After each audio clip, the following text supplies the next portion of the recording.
मेरा नाम शालिनी है और मैं एक 26 साल की नई नवेली बहू हूँ। मेरी रंगत दूधिया गोरी है और नैन नक्श इतने नाजुक और कोमल हैं कि ससुराल में सब मुझे नाजुक कोमल कली कहकर पुकारते हैं। मेरी और मेरे पति नकुल की शादी को अब 2 साल पूरे होने को हैं। नकुल जी मुझसे उम्र में काफी बड़े हैं, पर उनकी शांत स्वभाव और ईमानदार शख्सियत ही मुझे भा गई थी। वे हलाल की कमाई पर विश्वास रखते थे और घर में सिद्धांतों के पालन के पक्के समर्थक थे। इस घर की एक और अहम शख्सियत मेरी देवरानी हैरती है। हैरती, जैसा कि नाम से जाहिर है, एक मिलनसार लेकिन थोड़ी अजीब शख्सियत की मालिक थी। जब मैं इस घर में ब्याह कर आई तो हैरती ने पहले ही दिन से मेरा जोरदार स्वागत किया। उसकी आदत थी कि वह सबके साथ बहुत घुल मिल जाती थी, लेकिन मेरे साथ उसकी नजदीकी बहुत जल्द गैर मामूली हो गई। वह अक्सर ही मेरे कमरे में पाई जाती, चाहे उसे कोई काम हो या न हो। मैंने गिन रखा था, वह मेरे कमरे में दिन में 4 चक्कर जरूर लगाती थी। बस बैठकर घंटों फिजूल की बातें करती या मेरी चीजों को गौर से देखती रहती थी। कभी कभी उसकी ये जिज्ञासा भरी हरकतें मुझे हैरान करती थीं। सबसे ज्यादा चौंकाने वाली बात यह थी कि वह मेरी गैर मौजूदगी में भी कमरे में आती और कभी कभार चीजों को अपनी जगह से हटा देती थी। शादी के शुरुआती दिनों में हैरती ने मेरे साथ बहुत निभाया, मानो मैं उसकी सगी बहन हूँ। लेकिन शादी के 2 हफ्तों के बाद ही उसकी हरकतें मुझे अजीब लगने लगी। रात में सोते वक्त मुझे अक्सर तेज एहसास होता कि जैसे कोई मेरे कमरे में आया हो। मेरे होश और हवास उस अनदेखी मौजूदगी को महसूस करते, लेकिन जब मेरी आंख खुलती तो कमरे में मेरे और नकुल जी के अलावा कोई नहीं होता।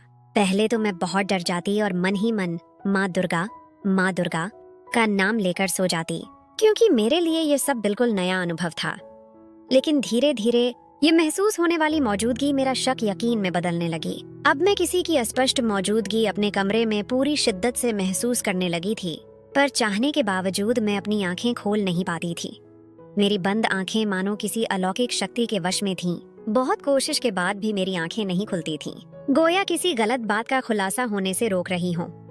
यह हालत मुझे सुबह तक बेहाल कर देती थी। शक की शुरुआत, बल्ब का गायब होना और थकान मेरी हैरानी की इंतहा न रही जब रोज रात को मेरे कमरे का बिजली का दिया बल्ब गायब होने लगा। नकुल जी, जो हर बात में बहुत तार्किक थे, वह रोज शाम को एक नया बल्ब लाते और सावधानी से लगाते, लेकिन सुबह वह बल्ब गायब हो जाता। मैं और मेरे पति हैरान थे कि ये क्या माजरा है, आखिर क्यों ऐसा हो रहा है और बल्ब गायब कौन करता है। यह सिलसिला एक रहस्यमय डरावना सपना बन चुका था। नकुल जी उम्र में बड़े होने के बावजूद बहुत प्यार करने वाले और ईमानदार आदमी थे। मेहनत की कमाई खाते थे, लेकिन गलत बात या बेईमानी बिल्कुल बर्दाश्त नहीं करते थे। एक दिन मेरी देवरानी हैरती मेरे पास बैठी थी और गैर जरूरी तौर पर बात का रुख हमारे जोड़े की तरफ मोड़ दिया। वह कटु लहजे में कहने लगी, भाभी, आपका और भाई का कोई मेल नहीं। कहाँ आप नाजुक कोमल कली और कहाँ भाई साहब। आपको तो कोई बेहतर रिश्ता मिल सकता था। उसकी बात में एक छिपा हुआ ताना था और मुझे महसूस हुआ कि वह बात का कौन सा पहलू निकाल रही है। मुझे उसकी तुलना करने वाली बातें बिल्कुल पसंद नहीं आईं। मैंने तुरंत शालीनता और आत्मविश्वास से उसे जवाब दिया, मैं अपनी जिंदगी में बहुत खुश हूँ और मुझे शादी के लिए बेशक बहुत लड़के मिल सकते थे, लेकिन नकुल जैसा प्यार करने वाला, सीधा साधा और वफादार व्यक्ति शायद मैं खो देती। मेरी इस स्पष्ट बात पर वह अपने चेहरे पर एक बनावटी मुस्कुराहट सजाए जल्दी से बात का रुख बदल दिया। इस घटना ने मेरे दिल में और शंकाएं पैदा कर दी थीं। मेरी शादी को पूरा 1 साल हो गया था। हमें अभी तक कोई खुशखबरी संतान नहीं मिली थी और यह बल्बों का सिलसिला भी तभी शुरू हुआ जब मैं गर्भवती हुई। मुझे अंदर से गहरा सदमा और अफसोस होता कि रोज ये सब क्या हो रहा है। रात में बल्ब का गायब होना मेरे लिए चिंता और परेशानी का कारण था। जब मैं नकुल जी से बात करती तो वह भी गंभीरता से इस समस्या पर सोचने लगते। एक बार उन्होंने मुझसे कहा कि हो सकता है कि बच्चे यह काम करते हों। नकुल जी का इशारा मेरी देवरानी के बच्चों की तरफ था, जिन पर उनका ध्यान कम रहता था। मेरे देवर के 2 बच्चे थे, एक बेटी 10 साल की और एक 15 साल की, दोनों ही सांवली रंगत की थीं। मेरी देवरानी उन पर तरह तरह की महंगी क्रीम लगाती, लेकिन कोई फर्क नहीं पड़ता और फिर उसने ऊब कर सब कुछ अपने हाल पर छोड़ दिया था। मेरे गर्भवती होने की खबर ने घर में अस्थायी खुशियां बिखेर दी थीं, लेकिन उसी दिन से मेरे कमरे से रोज रात को बल्ब गायब होने लगा। मैंने इसके पीछे का राज पता लगाने की बहुत कोशिश की, पर मैं नाकाम रही। मुझे नींद में अक्सर तेज महसूस होने लगा कि कोई मेरे पास बैठा है या कमरे में टहल रहा है, लेकिन मैं खुद में इतनी हिम्मत नहीं जुटा पाती थी कि अपनी आंखें खोल सकूं। सुबह मैं फिर से वैसी हो जाती, नॉर्मल, लेकिन अंदर से थकान और घबराहट का शिकार होती। मुझे खुद समझ नहीं आता था कि मेरी हालत क्या है। मैं बहुत डरी सहमी रहने लगी थी। दिल और दिमाग अजीब और गरीब वहमों में घिरे थे। कभी यूं ही बैठे बैठे गुमसुम हो जाती। मैंने इस रहस्यमय सिलसिले के बारे में अपनी माँ को सब बताया। माँ ने मुझे पुराने अनुभवों की रोशनी में सलाह दी।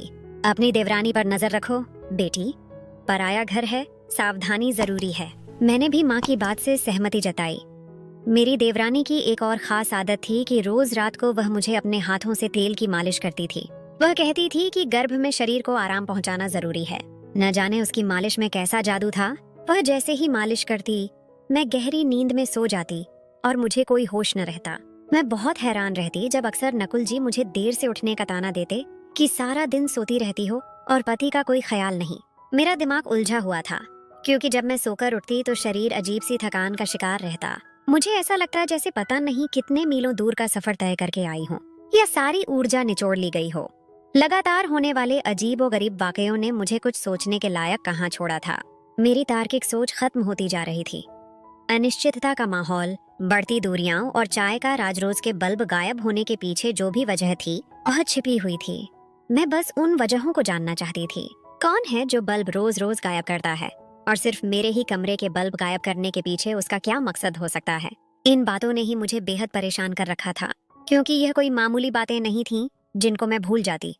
मेरे गर्भवती होने से इसका क्या ताल्लुक है, मेरा भूल से भी ख्याल किसी तरफ न जाता। मैं अंदाजा नहीं लगा पाती कि इस सब के पीछे क्या मकसद है, क्योंकि अटकलें तो वहां होती हैं जहां पुख्ता सबूत हों, और मुझे तो अभी किसी बात का इल्म ही नहीं था। हाँ, बस इतना पता था कि यह सब घटनाएं मेरे गर्भवती होने के बाद से शुरू हुई हैं। मैंने बहुत कोशिश की कि सच जान सकूं, इसकी हकीकत का पता लगा सकूं, लेकिन यह नामुमकिन ही रहा। गोया कोई गहरी साजिश पर्दे के पीछे चल रही थी। दिन ब दिन मेरी शारीरिक और मानसिक हालत खराब होती जा रही थी। अक्सर जब नकुल जी घर आते तो मैं सोचों में गुम पाई जाती, जैसे किसी गहरे ख्याल में डूबी हूँ। वह मुझे देखकर झुंझलाहट का शिकार हो जाते और गुस्से से डांटने लगते कि तुम हर वक्त किन ख्यालों में गुम रहती हो और कोई काम नहीं तुम्हें। मैं उनकी बातों पर चौंक जाती और वह नाराज होकर कमरे से चले जाते। हम दोनों के बीच दूरियां बढ़ने लगी थीं। मैं जानने से कासिर थी कि मेरी क्या गलती है। मेरी देवरानी मेरे पास आती और झूठी हमदर्दी से बोलती, भाई की बातों पर दिल छोटा न किया करो, वह बस ऐसे ही बोल देते हैं। मैं उसकी बातों पर भी ध्यान न देती। मेरी सारी इंद्रियां दिन में उस गायब होने वाले बल्ब पर टिकी रह जाती जो रोज मेरे कमरे से गायब होता। उसकी गुमशुदगी मेरे अमन और सुकून को भी गायब कर रही थी। चाय का राज। अब तो मैंने पक्का इरादा कर लिया था कि इस बल्ब का राज पता लगाकर ही रहूंगी। यह मेरे गर्भ के 6ठे महीने की बात है। मेरा हौसला जवाब देने लगा था, लेकिन इरादा पक्का हो चुका था। एक दिन मेरी देवरानी मेरे कमरे में आई और मुस्कुराते हुए बोली, भाभी, आज मैं आपको अपने हाथों की कड़क चाय पिलाती हूँ। बहुत बारिश का मौसम हो रहा है और चाय के साथ पकौड़े तो बनते हैं। यह उसका आखिरी दांव था जिसे मैं तब तक नहीं समझ सकी थी। मैंने उसकी बात पर यूं ही सिर हिला दिया और वह खुशी खुशी पकौड़े बनाने चली गई। कुछ देर बाद वह वापस आई तो उसके हाथों में पकौड़ों की प्लेट और एक कप चाय थी जिसे उसने खास मोहब्बत से बनाया था। उसने दोनों चीजें मेरे सामने टेबल पर रखी और बोली, भाभी, मजे से खाइए। मैंने उसे भी खाने की औपचारिक दावत दी, लेकिन उसने इनकार में सिर हिला दिया, जैसे मैंने कोई गलत बात कर दी हो। ये उसकी आदत थी कि जब भी वह मेरे लिए चाय और पकौड़े बनाती तो हमेशा अपने हाथ से बनाती और सिर्फ मेरे लिए ही बनाती।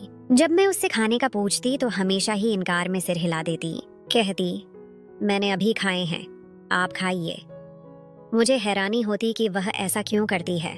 क्या वह जानबूझकर मेरे करीब आने का बहाना तलाश करती थी? नकुल का गुस्सा, बढ़ती कमजोरी और खरीदारी की रात में बहुत परेशान थी। मैंने नकुल जी को एहतियातन सब बातों से आगाह किया था कि बाद में कोई परेशानी का सामना न करना पड़े। मैंने उनसे देवरानी की अजीब हरकतों और बल्ब की गुमशुदगी के बारे में खुलकर बात की, लेकिन नकुल जी मुझ पर ही बरस पड़े। उनकी आंखों में नाराजगी थी। तुम उस पर इल्जाम लगा रही हो? हम इतने सालों से इस घर में एक साथ रहते हैं। वह मेरे भाई की पत्नी है और बहुत अच्छी है। आज तक कभी उसने हमारे साथ कुछ गलत बात नहीं की। मेरे पति का यह पूर्ण इनकार मेरे लिए किसी सदमे से कम न था। मैंने उनकी बात पर खामोशी इख्तियार कर ली, क्योंकि मैं जानती थी कि वह बिना पुख्ता सबूत के मेरी किसी बात पर भी यकीन नहीं करेंगे। इसलिए मैं पक्का इरादा कर चुकी थी कि मैं उसके खिलाफ कोई न कोई सबूत हासिल कर लूंगी और बल्ब गायब होने के राज को भी किसी भी सूरत में जानकर ही रहूंगी। लेकिन मेरी हालत ने यह भी कहाँ गवारा किया। मैं दिन ब दिन कमजोर होती जा रही थी। मुझे ऐसा महसूस होने लगा था कि मेरे शरीर की सारी ऊर्जा निचड़ती जा रही है। मेरा रंग सर्द रहने लगा था। मैं अपनी हालत को लेकर बहुत डरी हुई थी कि न जाने बच्चे की पैदाइश से पहले मुझे कुछ न हो जाए। मेरी पहली औलाद और मेरी बिगड़ी हुई हालत मुझे और डरा देती थी। मुझे भी जीना था, अपने बच्चे के लिए, अपने पति के लिए। मेरे पति ऑफिस से घर आए तो उन्होंने मुझे प्यार से खाना लगाने को बोला। मैंने उनके लिए खाना लगाया तो उन्होंने कहा कि आज हम बच्चे की शॉपिंग करने के लिए बाजार चलते हैं, तुम जल्दी से तैयार हो जाओ। उनकी बात सुनकर मुझे बहुत खुशी हुई कि उन्हें भी अपने बच्चे की उतनी ही फिक्र है जितनी मुझे है। मैं जल्दी से तैयार हुई और शॉल लेकर नकुल जी के साथ शॉपिंग करने चली गई। हमने अपने बच्चे के लिए बहुत सारी शॉपिंग की। यह दिन मेरी लंबी परेशानियों के बाद एक खुशनुमा ब्रेक था। रात तक आए, हमें काफी टाइम हो गया था। हम घर में दाखिल हुए तो मेरी देवरानी दरवाजे पर निगाहें जमाए बैठी थी। मैं उसे देखकर चौंक गई कि रात के इस वक्त तक जाग रही है। हमें देखते हुए अत्यंत बेचैनी से कहने लगी, भाभी, आपने आने में बहुत देर कर दी है। दोनों बच्चे काफी देर से आपका इंतजार कर रहे थे। उसका लहजा सामान्य नहीं था, जैसे वह किसी बात की बेचैनी में थी। उनकी बात सुनकर मैं भी मुस्कुराई और थकान का बहाना करके अपने कमरे में चली आई। मैं कमरे में दाखिल हुई तो देखा कमरा पूरा अंधेरे में डूबा हुआ था। अचानक मुझे ऐसे लगा कि जैसे मेरे पैरों तले कोई चीज कुचल गई हो। वह आवाज और एहसास बहुत स्पष्ट था। मैंने डरकर चीख मारी और फौरन बाहर की तरफ भागी। सामने से ही नकुल जी आ रहे थे। मैं रोते हुए उनसे लिपट गई और बोली कि कमरे में कुछ है। वह मुझे लिए कमरे में दाखिल हुए तो कमरा अंधेरे में डूबा हुआ था। मोबाइल की टॉर्च जलाकर देखा तो कमरे में कोई भी ऐसी चीज न थी। नकुल जी ने मुझे बाहर सोफे पर बिठाया और खुद नया बल्ब लाकर कमरे में लगाया। नकुल जी मुझे डरा हुआ देखकर अपने साथ कमरे में लाए और चारों तरफ दिखाने लगे, देखो, यहाँ पर कुछ भी नहीं है। तुम अंधेरे की वजह से डर गई होगी। लेकिन मुझे पूरा यकीन था कि जो मैंने देखा और महसूस किया वह मेरा वहम नहीं हो सकता। मैं अक्सर यही सब नींद में भी महसूस करती थी। कमरे में किसी की मौजूदगी, यह मेरा वहम नहीं हो सकता। पर मैं नकुल जी को कैसे समझाती? उन्हें तो मेरी किसी भी बात पर यकीन ही नहीं होता था। दिन ब दिन बढ़ते बल्ब वाले वाकये को लेकर वह खुद भी बहुत संजीदा रहने लगे थे। उन्होंने अपने एक जानकार मित्र से भी इस बात का जिक्र किया तो उन्होंने कहा वह खुद भी बहुत परेशान थे। मैं बहुत डरी सहमी सी रहने लगी थी। समझ नहीं आता था कि यह सब मेरे साथ क्या हो रहा है। एक रात मैं बिना किसी वक्त तय किए भोर की पूजा के लिए उठी। यह मेरे दृढ़ संकल्प की निशानी थी। मैंने अपनी देवरानी को रसोई की तरफ जाते देखा। उसके हाथ में एक अजीब सी चीज थी। वह छुप छुप कर जा रही थी जैसे कोई अपराधी हो। मैं हैरान हुई कि रात के इस वक्त वह हाथ में क्या चीज लेकर जा रही है। मैं भी चुपके से उसके पीछे रसोई में आई।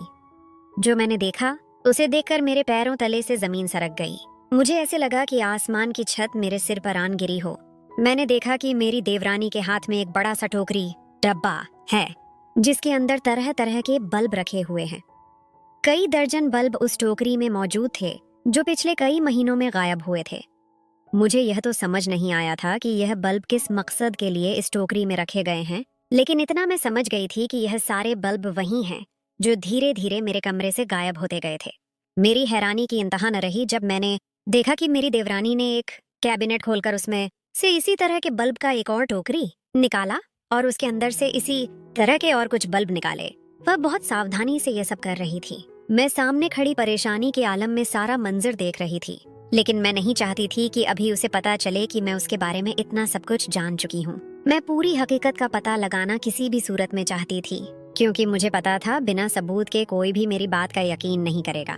मेरी देवरानी ने इन बल्बों को अपने हाथों में लिया और अपने कमरे की तरफ बढ़ गई। मैं भी उसके पीछे पीछे कदम बढ़ाए, पर अचानक ही न जाने क्या हुआ, वह अपने कमरे में जाने के बजाय हमारे घर के पीछे बने सुनसान खेत की तरफ निकल गई। वह जगह भयानक थी और कोई वहाँ आमतौर पर नहीं जाता था।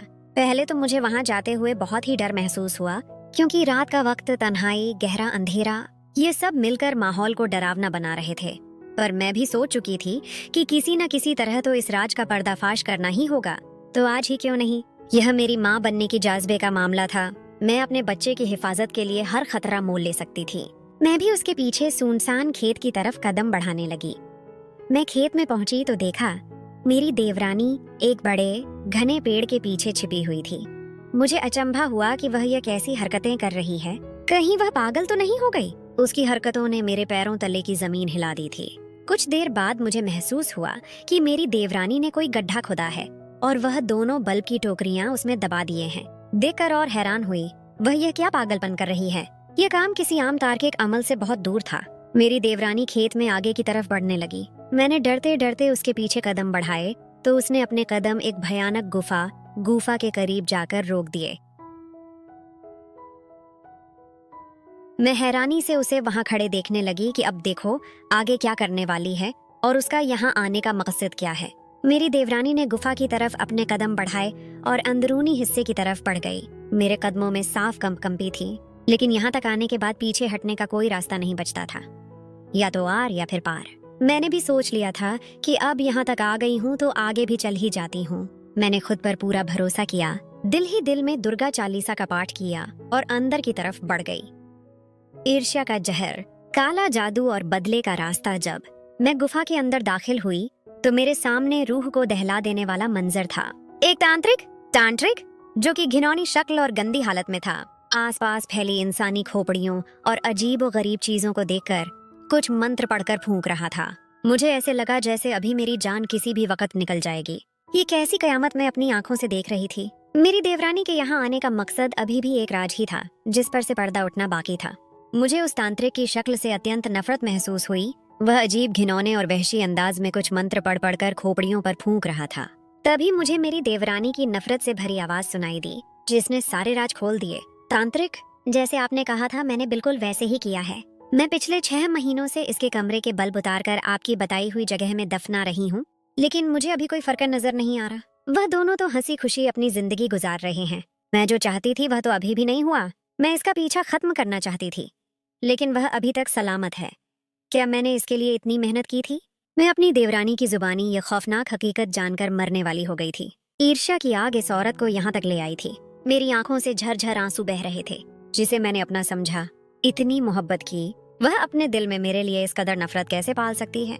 उसी घिनौने तांत्रिक की आवाज मुझे अपने कानों में सुनाई दी, जो मेरी देवरानी को शांत लहजे में कह रहा था, सब्र से काम लो, कोई काम इतनी आसानी से नहीं हो सकता, और फिर तुम्हारा तो काम बहुत बड़ा है। यह काम औरत के गर्भ को खत्म करने का है, वक्त लगता है। नफरत का इकरार। मेरी देवरानी ने उनकी बात पर घमंड से सिर झटक कर अपने अंदर की भड़ास निकाली। मैं ज्यादा दिन इस औरत को अपने घर में बर्दाश्त नहीं कर सकती।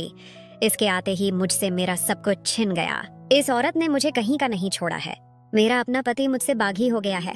वह बात बात पर मुझे ताने देता है और कहता है, देखो शालिनी से कुछ सीखो, किस तरह से अपनी जिंदगी बसर की जाती है, किस तरह पति और घर को संभाला जाता है। दिन रात अपने पति के ताने सुन सुनकर मेरा तो दिल कट जाता है। यहाँ तक कि मेरे अपने बच्चे भी इसी औरत के मुरीद होने लगे हैं। मैं भी तो मेहनत करती थी, मैं भी अपने घर के काम करती थी, तब किसी को दिखाई नहीं देता था, और इस 4 दिन की आई की मेहनत सबको दिखाई देने लगी है। सबने इसे सर पर बिठा रखा है। मेरी देवरानी के लहजे में नफरत ही नफरत समाई हुई थी और उसके चेहरे पर ईर्ष्या साफ जाहिर थी। ये थी बल्ब गायब होने की कहानी। मेरे गर्भ को नुकसान पहुंचाना, मेरी ताकत, बिजली का दिया जो जीवन और रोशनी की निशानी है, को खत्म करना ताकि मेरा हौसला टूट जाए और काले जादू के लिए इस्तेमाल हो। वह रात को मालिश के बहाने मुझे बेहोश कर देती थी ताकि यह काम आसानी से कर सके, और इसी वजह से मेरा शरीर सुबह थकान का शिकार रहता था, जैसे कोई दुश्मन मेरी ऊर्जा चूस रहा हो। मेरे लिए तो डूब मरने का मुकाम था कि मेरी वजह से इस औरत को बिला वजह इतनी तकलीफ मिली। मेरा भी कोई कसूर नहीं था। मैंने कभी नहीं चाहा था कि उसे मेरी वजह से कोई तकलीफ पहुंचे, लेकिन अपने बदले में चलते हुए उसने गलत रास्ता इख्तियार कर लिया था, जिस राह में सिर्फ नुकसान ही नुकसान था। वह तांत्रिक से मिलकर गुफा से बाहर आई तो मैं भी मजबूत इरादे से उसके पीछे बाहर आ गई और उसका हाथ थाम लिया। जैसे ही उसने पीछे मुड़कर देखा तो उसे लगा कि वह पत्थर की हो गई है। उसकी सांसें रुकने लगी थीं। मैंने बिना कुछ सोचे समझे उसके मुंह पर एक थप्पड़ जड़ दिया, क्योंकि जो कुछ वह कर चुकी थी और जो करने वाली थी उसमें किसी का भी नुकसान नहीं होने वाला था सिवाय मेरे और एक नन्ही सी जान के। उसका तो कोई कसूर भी नहीं था, जो अभी इस दुनिया में आने से पहले ही उसे खत्म करने की साजिश हो रही थी। उसकी हैरानी तो खत्म होने का नाम ही नहीं ले रही थी। उसे भी यकीन नहीं आ रहा था कि मैं यहाँ तक पहुँच चुकी हूँ और उसके राज का पर्दाफाश हो चुका है। मैंने उसे दोनों बाजुओं से पकड़कर झिंझोड़ दिया और गुस्से से बोली, अब कहाँ तक मुझसे छुपाओगी? मुझे सारे राज का पता चल चुका है। तुम इतनी गिरी हुई हरकत कर सकती हो, मैं ये सोच भी नहीं सकती थी। तुम्हें एक बार भी मुझ पर दया नहीं आई ये सब कुछ करते हुए? तुम्हारी रूह नहीं कांपी कि तुम किस रास्ते पर चल पड़ी हो? अरे तुम भी तो एक माँ हो, माँ होने का ही लिहाज कर लेती। एक माँ होकर तुमने दूसरी माँ की गोद उजाड़ने की कोशिश की। इसके लिए तो परमात्मा भी तुम्हें कभी माफ नहीं करेंगे।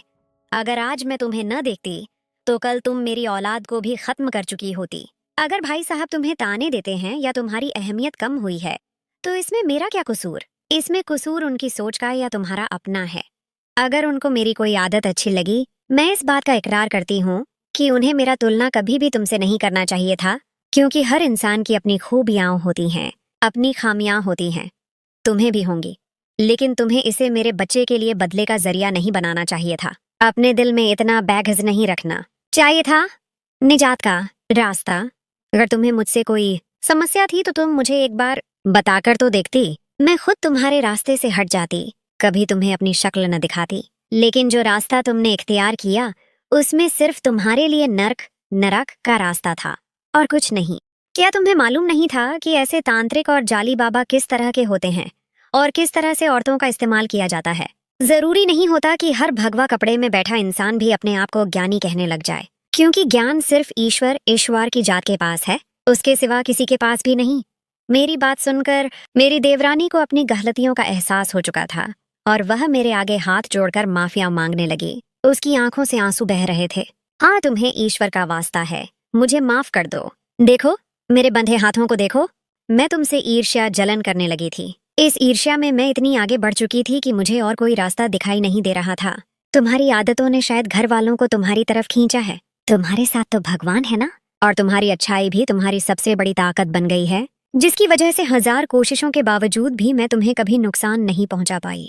ये तुम्हारी अच्छाई ही थी और तुम्हारी नेक सीरत ही थी जो तुम्हारे काम आई। तुम्हारा पूरा विश्वास तुम्हें इस बात पर कायम रखे हुए था कि ईश्वर तुम्हारे साथ है, और तुम मेरा पीछा करती हुई यहाँ तक आ पहुंची। मैंने उसके जुड़े हुए हाथ खोले और नर्म मगर मजबूत लहजे में बोली, ईश्वर तो सबके साथ है, लेकिन गलत और सही रास्ते हमारे अपने वश में होते हैं। ईश्वर ने हमें दोनों रास्ते दिखाए हैं कि यह गलत रास्ता है, तुम इस पर चलोगी तो नर्क की आग तुम्हारे इंतजार में है, और यह सही रास्ता है। अगर तुम इसकी डोर थामे रखोगी तो मेरे और तुम्हारे बीच कोई दूरी बीच में नहीं आएगी। तुम मुझे पा लोगी, और जिसने मुझे पा लिया तो समझो उसने सारी दुनिया को पा लिया, क्योंकि जब रब परमात्मा तुम्हारा है तब सब तुम्हारा है। तुम रब को राजी करो, उसकी मर्जी के खिलाफ जाने में सिर्फ और सिर्फ रुसवाई है, नुकसान है, उसके सिवा कुछ हाथ नहीं आता। यह कहकर मैंने उसे सीधा रास्ता दिखाया और उसे अपने साथ घर ले आई। वादा लिया कि वह तांत्रिक के पास जाने का सिलसिला फौरन खत्म करेगी और अपने बच्चों और पति पर ध्यान देगी। मेरे ईमान और सही रास्ते पर डटे रहने ने मुझे और मेरे आने वाले बच्चे को हर खतरे से सुरक्षित रखा, जबकि मेरी देवरानी को उसकी ईर्ष्या ने तबाही के मुहाने पर ला खड़ा किया था।